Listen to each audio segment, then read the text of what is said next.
it's a timely question.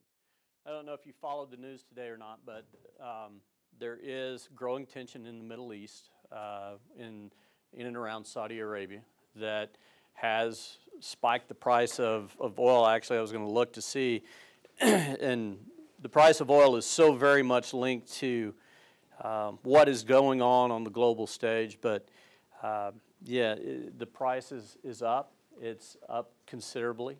I don't expect it to stay up, but you see a sense, or you get a sense of the values that you talked about, the cultures in and around the Middle East, and how they tend to find themselves in conflict at times. And we're seeing that today, as a matter of fact, and it's helping to drive that price of oil up. But we are seeing overall a depressed commodity environment where companies are substantially cutting back their drilling programs, and ultimately that's resulting in reductions in workforce.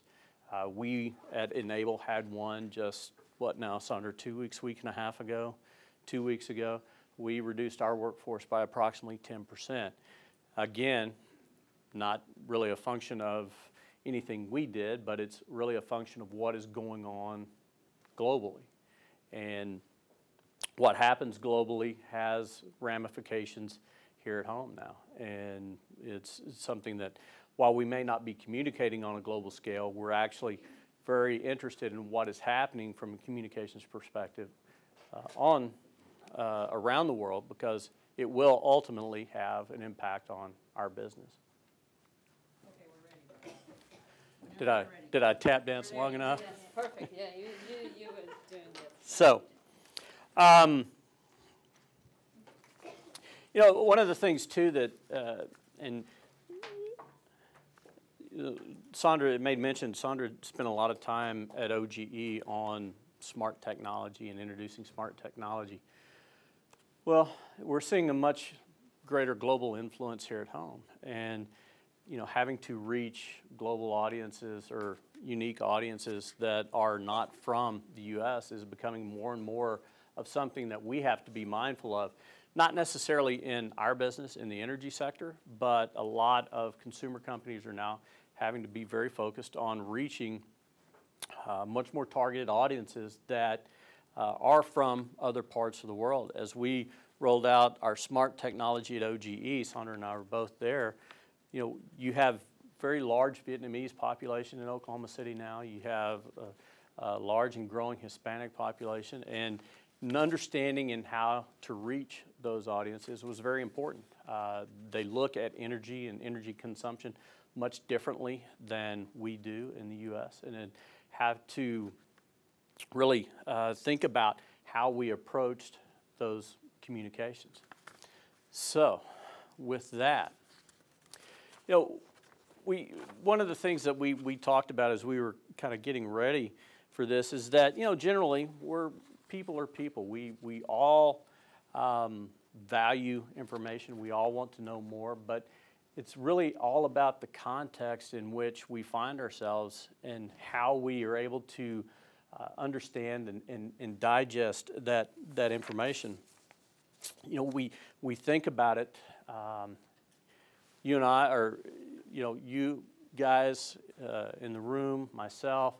There's demographic difference. There's location difference. There's country. We're from different parts of the world. We're from different parts of the country, the state, even from across town. We can look at things much differently. And when we think about it in the global context, then all of a sudden now we're stacking cultures on top of that. We're stacking politics on top of that. We're stacking media differences on top of that. Maturity in terms of channels. And I think Sandra may talk a lot about channels and how mature those are. Here, we don't see a big transition of maturity in our communications channels from a rural and urban setting. We are still able, through our technology, to access a lot of different, or a lot of news and information wherever we are. But you step outside the U.S. and that starts to change dramatically. this next slide, this is, I apologize in advance because this is me getting to be academic, and I am not academic by any stretch. But as I was thinking about this, I really dug this map. Have you guys seen this map at all? This is from the World Values Survey, and it's something that you mentioned, values, not specifically energy, but the World Values Survey, and this is the World Values Survey cultural map. And this is not I couldn't find a really good image of it, but along this axis, it should say traditional values, and up here is secular rational values. The traditional values, this group is very, as you're more toward this end of the spectrum, this group is very hierarchical, very clannish, very family oriented, and as you move up, you get to a more independent mindset, less family oriented, less hierarchical structures. And then as you move from this axis, this is more of a survivalist or survival mentality or survival values, whereas out here is more of a self-expression values where you find more of the individualist mindset out here. And it was interesting to see how countries shook out in terms of their values. And I thought it was intriguing how you had subsets like Indonesia and Ethiopia that really aren't anywhere near each other, but yet you see some value, some similar values. And that board's kind of vibrant. So is that like a smart board and I'm messing with it or something? It's kind of strange. Okay. Maybe it's just me. Board, but it's not activated. Okay. So and I put this in just really because I thought it was interesting to see how the different cultures and values across the globe kind of shake out, because we think about a lot in terms of when we start thinking about hitting a target audience here at home, we kind of go through a lot of the same machinations of understanding exactly who that audience is, what that target is, what we're trying to connect with them. And it very much is about context. And Sandra had this great slide that I thought was really intriguing, because the context, if you think about these glasses in terms of context, and you fill these things with messages, and that message is very much dependent upon the context in which we find ourselves. And I think that's true for us practicing here at home, or for those that practice on a global scale. I'm just seeing if there's anything.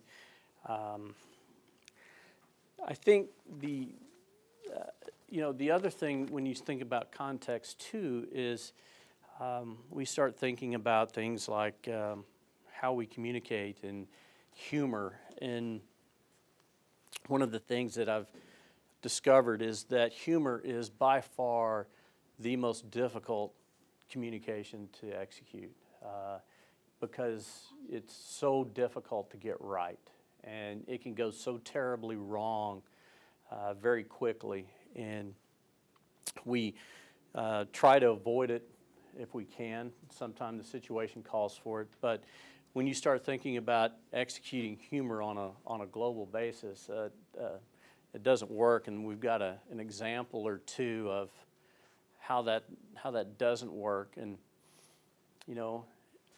I'm sorry and my bad, can mean the same thing unless you're at a funeral. And my bad means, well, I'm responsible for the death. And so you got to think about how we use humor and make those connections. And this next one I thought was really, really good.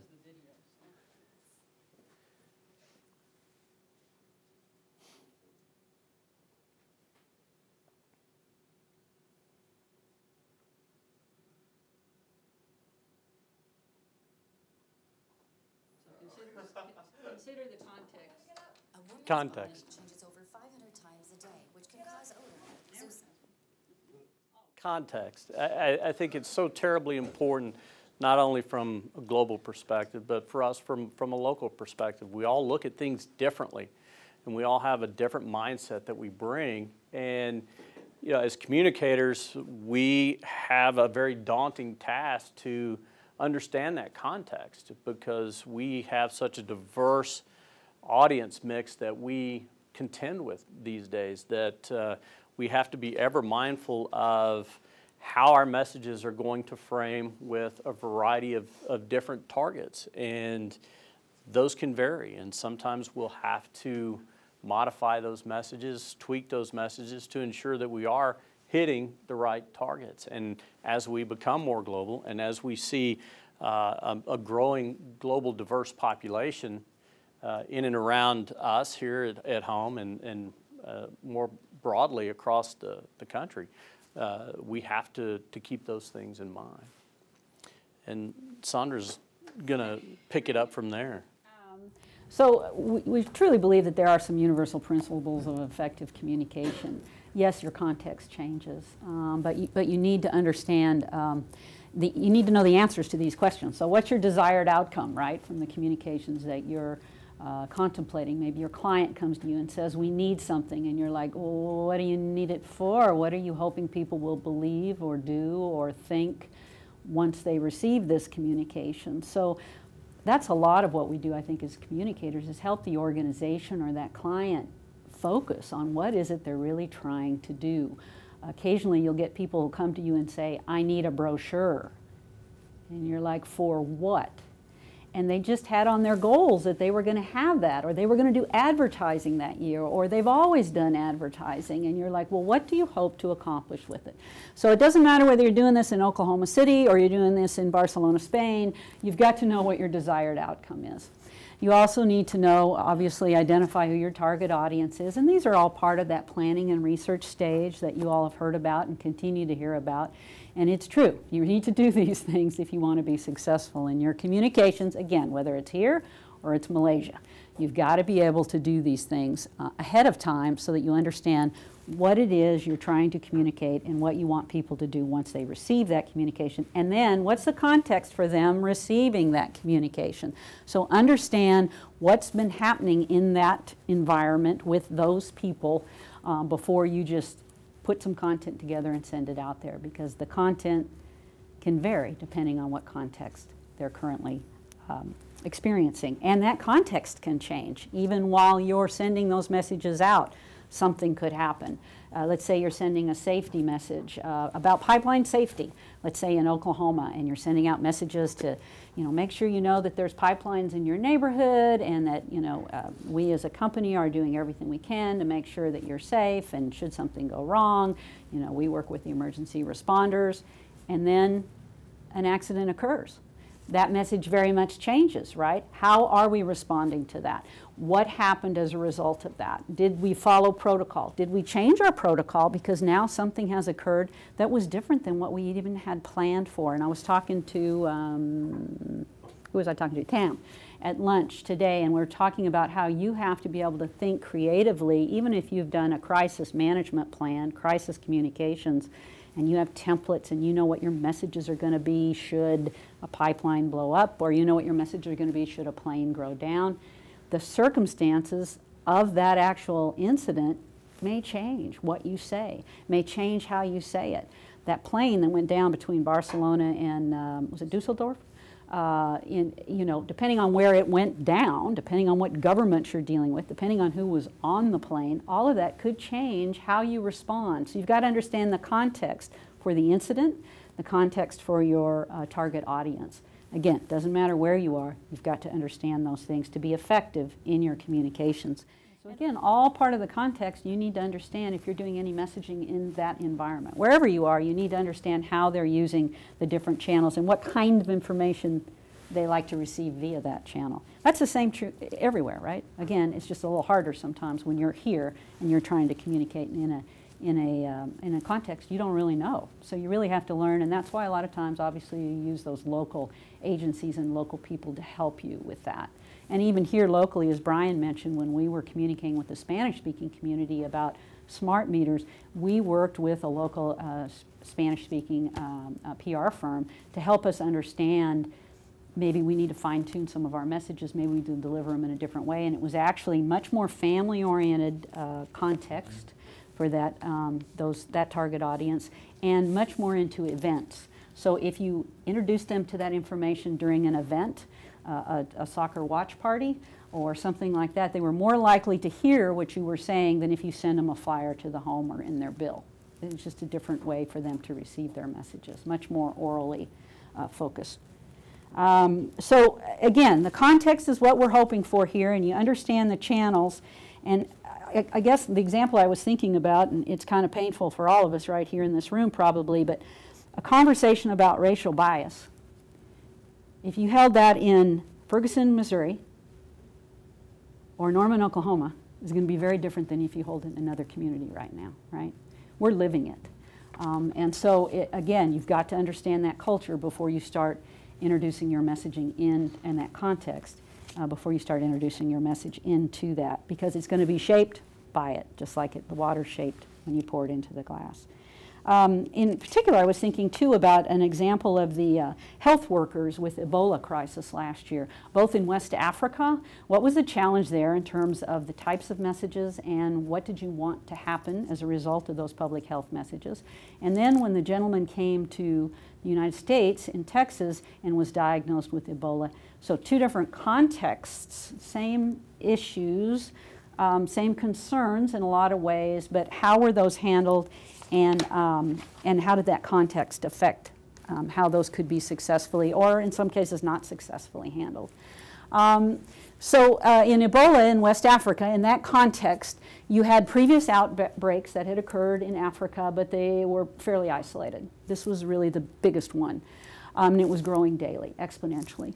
You had local funerary customs which allowed the virus to be contracted much more quickly, and the people didn't recognize it because it was their custom to treat the body in that way, to be in contact with the body, to kiss the body, to dress the body. And so all of that was part of the context that they were receiving messages about, don't do that. Stop doing this thing that you've done for generations because it's exacerbating this outbreak. Tough messaging.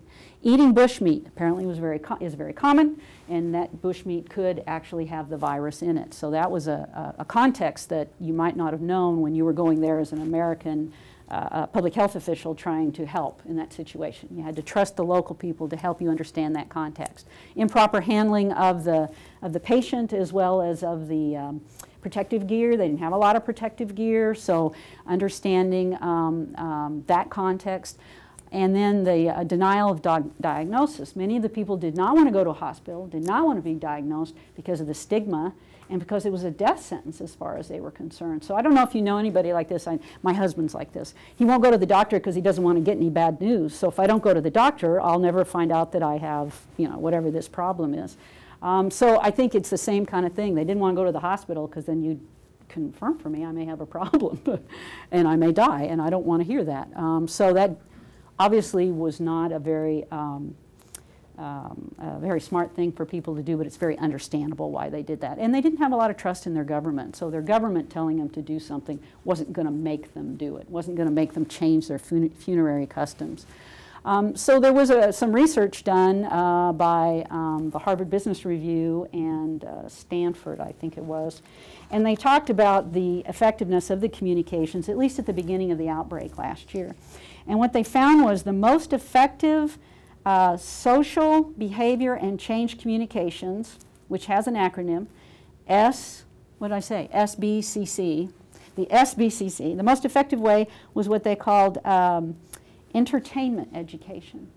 So if you told a story to the people of West Africa about a family that had Ebola in their family and how they handled it correctly or didn't handle it correctly, whichever, you told this fictional story, the people of West Africa were more likely to feel a part of that, understand it, and say, I need to do the right thing if this happens in my family.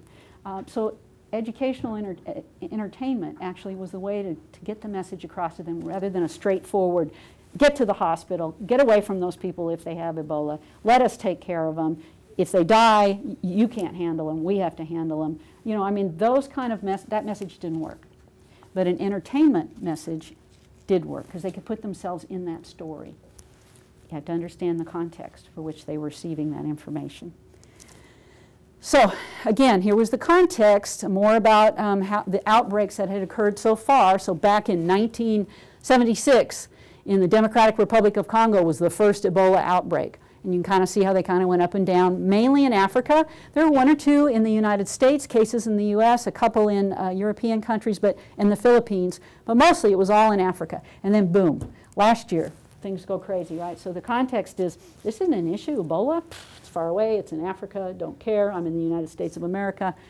Ooh, it's kind of gotten big in Africa. I've heard a lot more media about it now. I'm getting a little more, you know, I'm learning more about this. How does this work? How do people get this virus? How are they treating it? Oh, our country has said that we need to get there and stomp out this wildfire before it comes to our shores. Well, what are the chances it is going to come to the United States? And how much am I at risk or my family at risk?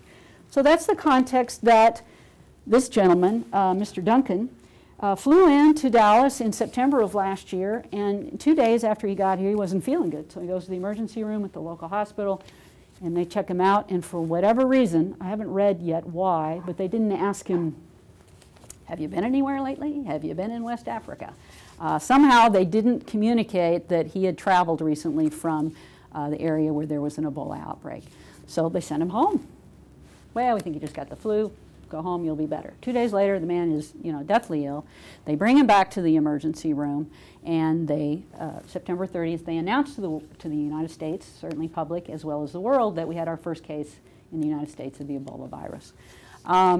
And the family is quarantined by the Dallas public officials, which was really counter to what they were doing in Africa. If a family, if someone in my family had gotten Ebola, they would have obviously taken that person out of the home, but they also would have taken us out of that home because the virus lived in that home. In the United States of America, we made the family stay in this apartment where the virus had been because the local public officials were worried about the rest of the public and didn't think about what was happening with this family. So they really were counter to what they were doing in other parts of the world.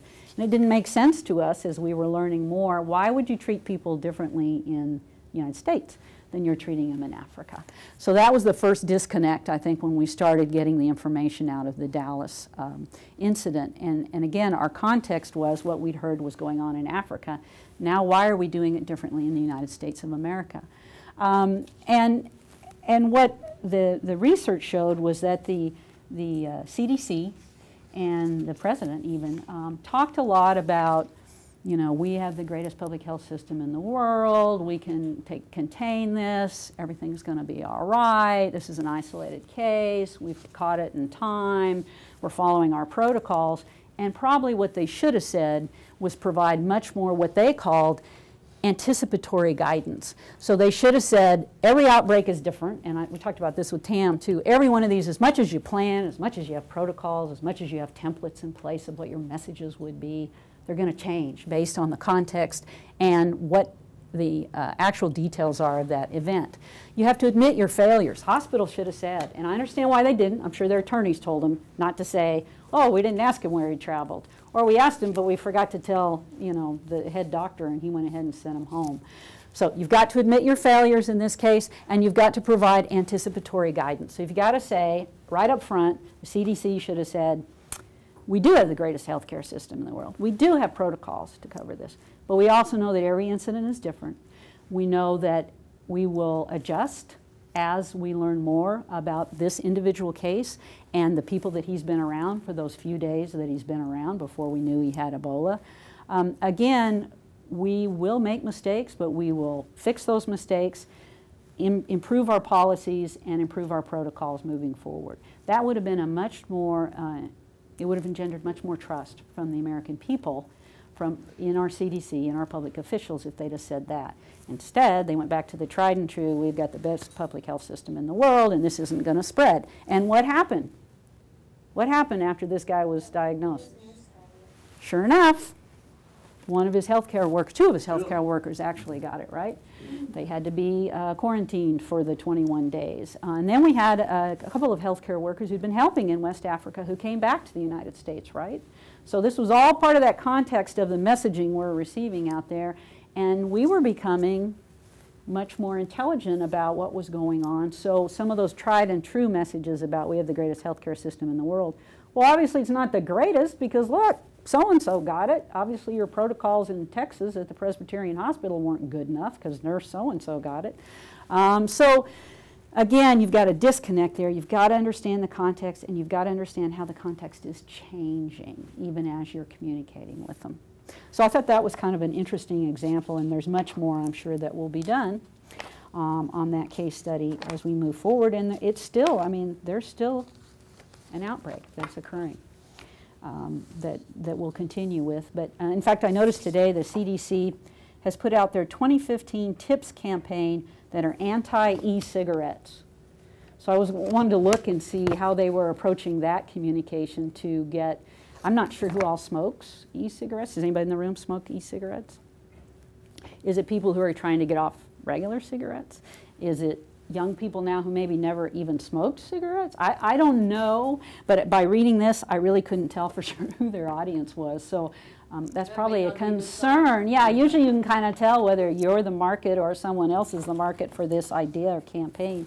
But that might be interesting for someone if you're doing any work on communications to look at that particular campaign for the e-cigarette, trying to get people to get off of the e-cigarette. So the timeline there, I think what we wanted to do was allow time for conversation. So we have one more video that shows a great campaign, global campaign, or an international campaign that was done in Brazil. And they really understood the context of their communications area. Throughout Brazil, there is a lack of blood in the blood banks. In the blood bank of the state of Bahia, the situation wasn't different. It's a fact. People only think about donating blood when someone they really like is in need. So to increase the donations, we made an invitation for people to donate blood for their greatest passion, their football team. O esporte começa falando de uma novidade. O Vitória conseguiu mobilizar a torcida. Teve uma ideia criativa, mudou até o tradicional uniforme rubro-negro do time. Por um motivo nobre, doação de sangue. We took off the red from the traditional jersey of Vitória from Bahia, one of the most important teams in Brazil. With more than 100 years of history, for the color to come back, fans would have to do their part, donate their blood for the club. A campanha em prol do Imoba foi lançada sábado no jogo contra o Avaí.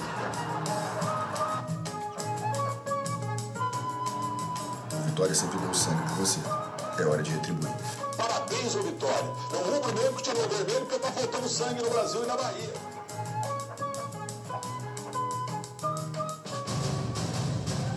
A cada jogo, uma listra vermelha na camisa, simbolizando o número de doações.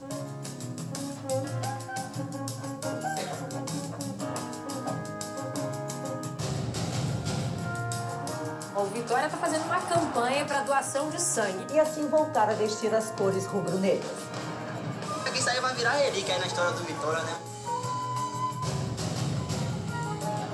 A gente sabia que ia ter uma repercussão nacional, mas a repercussão internacional realmente foi uma grande surpresa para a gente.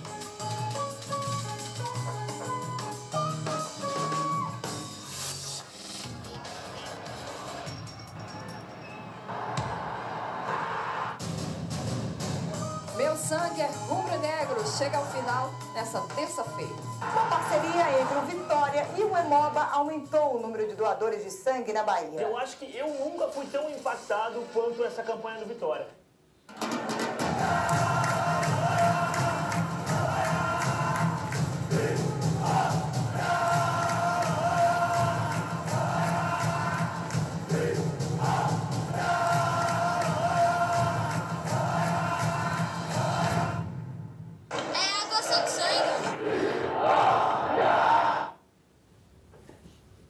So I know that was kind of fast when it came through there, but I'll ask you, what did they identify that they wanted to accomplish, you think?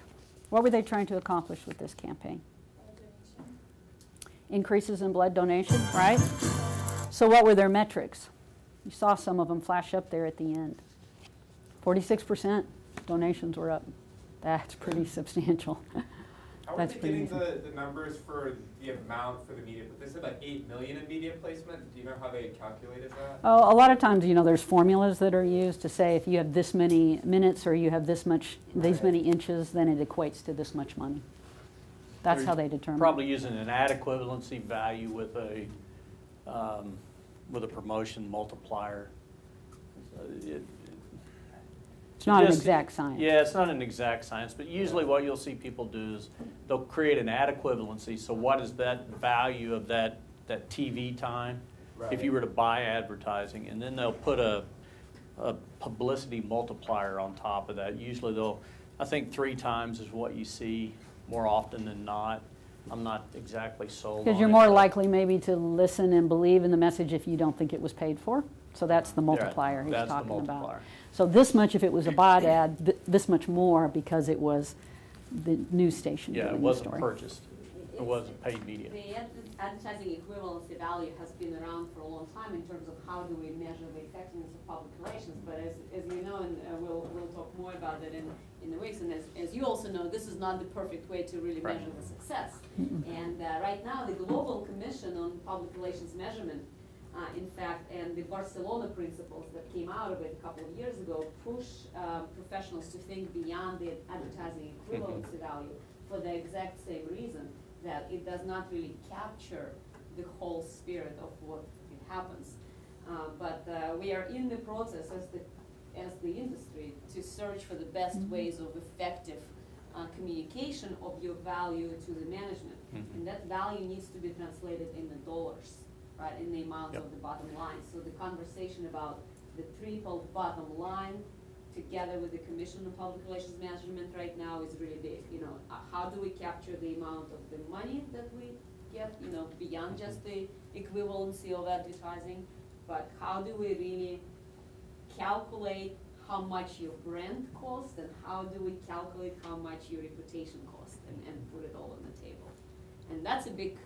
It is. One of the most difficult tasks you will have as a professional is measuring and demonstrating the success in a meaningful way. For me, the best number there was a 46% increase in donations. Now, the thing is, now you got to focus on sustaining and how do you continue to keep that moving forward.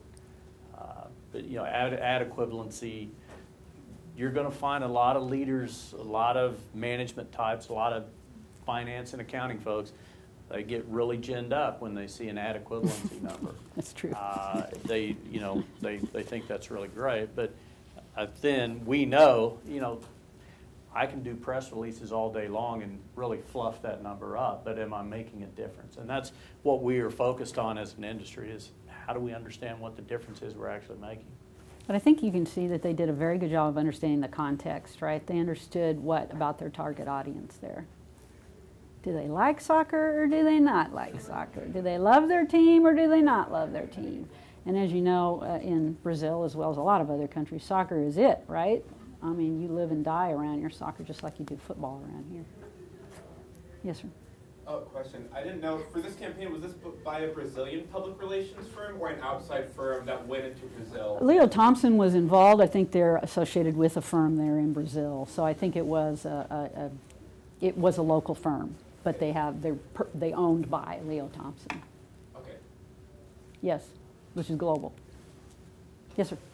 First of all, thank you for coming to speak to us. I sometimes moonlight as a teacher here, so I'm asking questions. And I have eaten bush meat; it's quite tasty. I just want to. There you go.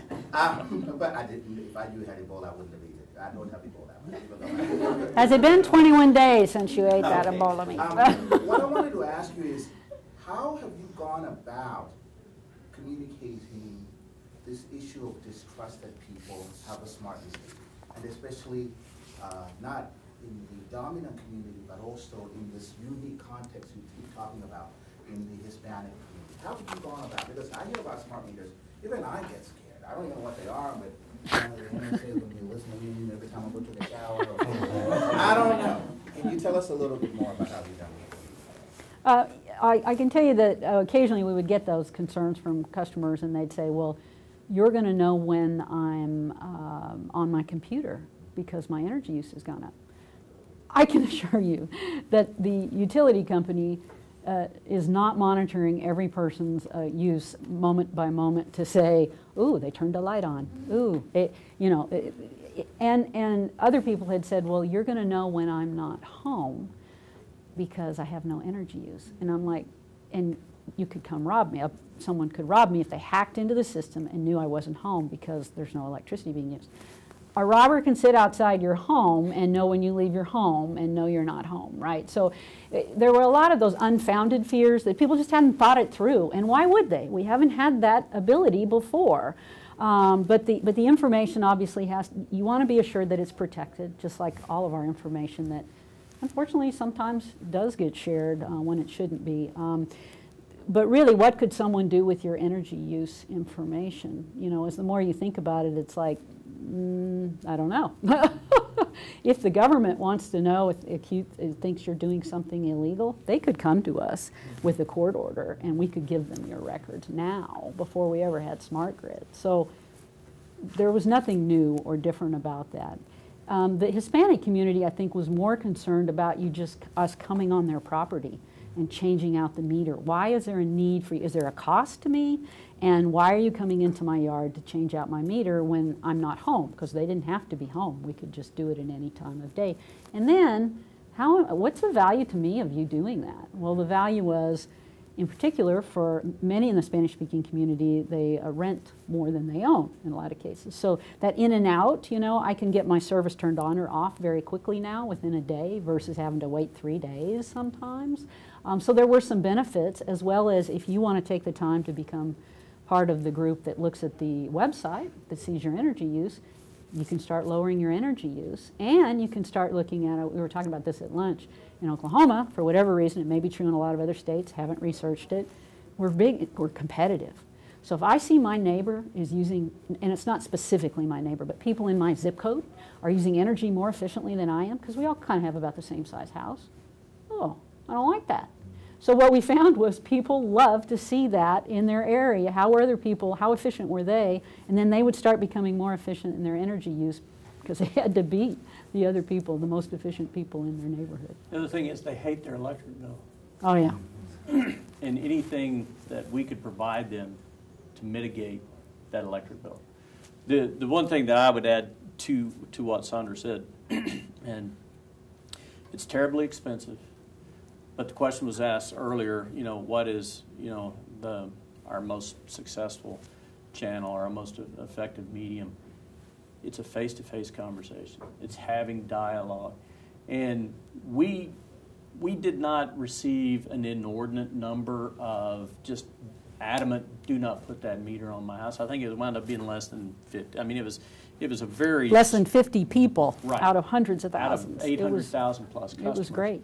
And and most of those were mitigated through just a conversation, just sitting down with the homeowner or the business owner and having the conversation, answering their questions was huge. And it's hard to do on a large scale, but if you can find the opportunity to do it, take the opportunity, because there is no substitute for having dialogue. And we trained our technicians when they were out in the field to be ready for those conversations should the homeowner be home when they're there, or the business owner, and they had a concern. They had a concern maybe about the, what do you call them, electromagnetic frequency that's emitted by the smart meter, EMFs, right? You hear about that sometimes. Well, you know, the proportion of EMFs that you receive from a smart meter on your home is so minuscule compared to your microwave and your cell phone and your baby monitor and your, you know, all these other things in the home. But most of us don't know that. And so until you tell me, either personally, which was always better, as Brian said, or in some form of communication, then I go, oh, I'll look at this chart, and here's my little smart meter that's emitting maybe 2 or 3 times a day a short bursted message, and then here's my microwave, which I'm running for, you know, 10 minutes for my baked potato, and then and I'm standing right in front of it watching it, which is worse. Don't stand right in front of your microwave. That's really not a good idea. Or my baby monitor, let's say, if I had one going. So as I got more information about that as a consumer, I went, oh, not a risk, not a concern. Okay, I'm going to move on to the next thing. And how can I use this to lower my bill? That was the other concern. One more follow-up question, then I'll let the younger, smarter minds ask. When I hear the thing energy, how do you distinguish yourself? Because when people hear energy, they think Chesapeake, OG&E, Continental. People lump them all together. What do you say to people to make people understand what you do, and so you don't get the bad PR that people associate with other organizations? Like, what do you say to distinguish yourself? That's an interesting question. One of the I think great experiences of my career was working with Sandra and another one of our team members. Thank you. Oh, you're going to go on? Yeah. And working to build or to create a brand from scratch. When OGE merged its pipeline business with that of CenterPoint Energies to create Enable, we had the opportunity to create that name, but also to create the brand around it. And as we were building that brand, we had very similar conversations sitting around the table. How do we distinguish ourselves from our competitors? How do we distinguish ourselves within the industry, within the community? We need to think about this, again, from a different context. When we looked at research, one of the things that we saw that was very glaring in the research is that there was a very big gap between companies that focused on themselves and their assets and those that focused on the customer or the employee or the individual. This end of the spectrum really had no occupant in it from a brand perspective. And you look at that and it was an aha moment to think, man, we have a whole space now that we can carve out as our own to distinguish ourselves from the rest of the pack. And our brand is really built around a tagline. And if you watch Thunder games, I apologize, you've been beaten up with it now for the season, but it's being a partner in your success. And that tag is really about being a partner in the success of our employees, our customers, our shareholders, and the communities where we live and work. Because that's really what it's about for us. If we're not being a partner in your success, then we're not being successful. It's not look at our miles of pipe. It's not look at our assets or where we are, but the fact that we have a little bit different mindset, that we're going to focus more on the stakeholders of the organization rather than the stuff. And yeah, I think we've been successful with it. It's been now a year, just over a year. I think the harder aspect of it has actually been, well, we haven't spent near enough externally in a lot of other markets besides this one because our headquarters are here and we just haven't had the budget to do it. But the hard part has been internally to build that brand and have our employees believe in it, not because they don't believe in it, they're not sure. When a company starts laying people off, how are you being a partner in my success, right? So the decisions you make as an organization have to support that brand. So if you make a decision, we knew it was going to happen at some point just given the oil and gas industry, how do we explain that to our employees in such a way that they say, well, I understand why you made that decision. It's still being a partner in the success of the employees, because if we're not successful as a company, we have no company, you have no place to work, right? So the market factors, the fact that the price of natural gas and oil is down and our customers are not drilling, means we have to adjust, and we have to adjust our budget. And we've adjusted it as much as we can before we have to start limiting our workforce, right, reducing our workforce. And 10% was less than what many other of our customers were doing, so it wasn't as bad. It's still not good if you're the one affected, right? But it's that internal, making sure that we tell our leadership and work with our leadership, and Brian really is the one who sits at that table and says, when you make this decision, whatever it is, understand your employees are looking at through the lens of you're trying to be a partner in their success. How does this reflect that? So that branding internally is just as important, maybe more so than it was externally. And we haven't been quite as successful as we'd like. No, that's true. But in that whole process, there was a very concerted effort to ensure that we were, even though we did have employees that were being impacted, that we were trying to be a good partner in their continued success, although it be outside the organization. But we wanted to make that transition as smooth as we could for them through severance. So you give them a severance and those kind of things. You know, trying to ease the pain of that separation. Let's take one more question. I know somebody else wanted to ask, just to make sure that we get it. So did the context message make sense to you today when we talked about how important it is to understand what's going on with your target audience, not just them personally, but in the atmosphere and the environment they're in? Well, I have a question. I guess when I think of like energy, people don't have a great relationship like with their energy. Like I have never gone to like pay my electric bill and be like, man, I have a great relationship with this company. I love my electric company. Like never happened. For most people, I think it's the same thing, at least in the US. Is that like a same thing worldwide? Is that like a big problem? Because I know it's like a big problem here. So is that, you know, an international thing or is that an American thing? And how do you guys really like address that problem, or do you? It's a common thing. You know, one of the things that OGE really worked on is trying to create a stronger connection to customers, and with, you know, products and services. That's really how we start to create a connection. We all have a connection with Apple or Samsung because of the technology they provide us and the convenience and the coolie-hoolie stuff that it brings into our lives. Well, we're never going to get to that point from a utility perspective. But the utility needed to break out of the mindset of, you know, a centuries-old industry and start thinking about doing things differently, like an Apple or like a Google. And how do you begin to provide your customers with products and services that can actually start to make a difference for them long term? And that's how you solve the evolution of smart grid, the smart meter, the smart grid, and now you have products and services that you can actually pull up on your computer. You can see what your electric bill is at any point in time during the month. You can start to make substantial changes in your energy use to manage that cost over time and put more control into your fingertips as a consumer. Whereas in the old paradigm, the bill showed up at the end of the month and you were usually stunned if it was July. Well, now you've got an opportunity to begin to impact that.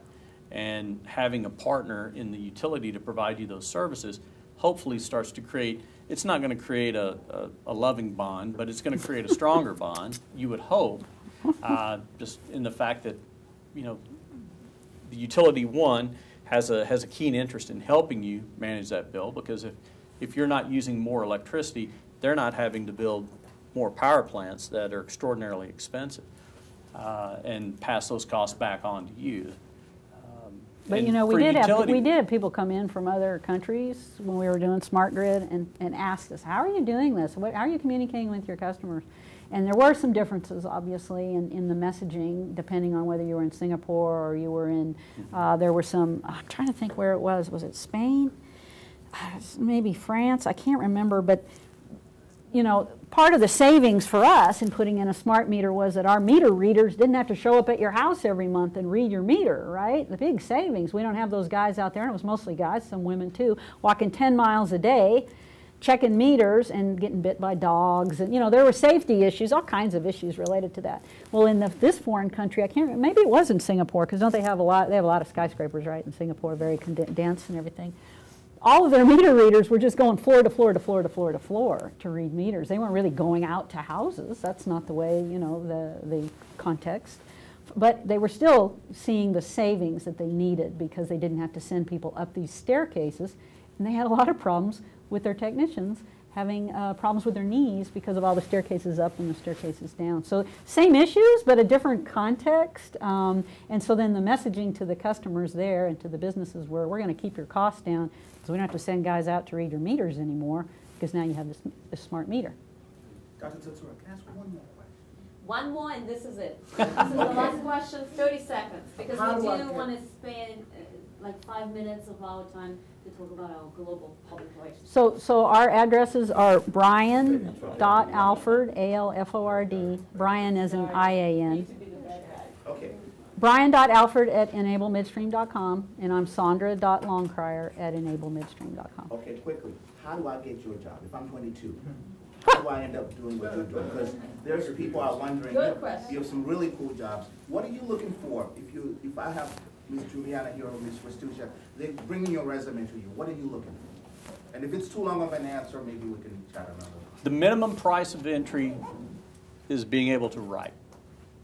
I mean, if that's a non-starter. If one of the things I'm going to look for first and foremost is the ability to write. The second thing I'm going to look for is experience, and two other things. One is, and usually we've discovered this through an interview process, is critical thinking, strategic thinking ability, and business acumen. I mean, we are in a corporate environment, and so having a strong business acumen and critical and strategic thinking ability are paramount for us. But I also think, and when people come in and do internships, I think sometimes because of the training we have from when we're in school, I've had several interns and I've said, hey, I need for you to build a spreadsheet for me to do blah, blah, blah. And they're like, okay, and they run away and go do it, and they come back, and it's not what I wanted. Now, there's various reasons for that. Either they didn't ask me any questions, which I'm fine with. Come back and ask me questions, because maybe what I said to you wasn't exactly clear. Or I really didn't know what I wanted either. The boss sometimes doesn't know exactly what they want. So it's okay to ask questions. And what I found is a lot of times young people come in and say, feel like if they ask a question, then they're going to think, I don't know what I'm doing. So I'm going to go ahead and do the assignment and get it back to them just like I did in school and hope it's right. And then we've wasted days, and you've got it back to me, and I'm like, no, that's not what I wanted. You should have asked me. I'm fine with you asking me questions. It doesn't mean you're stupid. In fact, it means you're smart. You're smart enough to know the question to ask. And to Brian's point about business acumen, I don't expect you to know everything about my business. I'm still learning about my business. But know what questions to ask. That's the important thing. I think this is the perfect time for us to stop. Let's give a big round of applause. Thank you very much. It's been a pleasure listening to you, and I enjoyed the discussion throughout.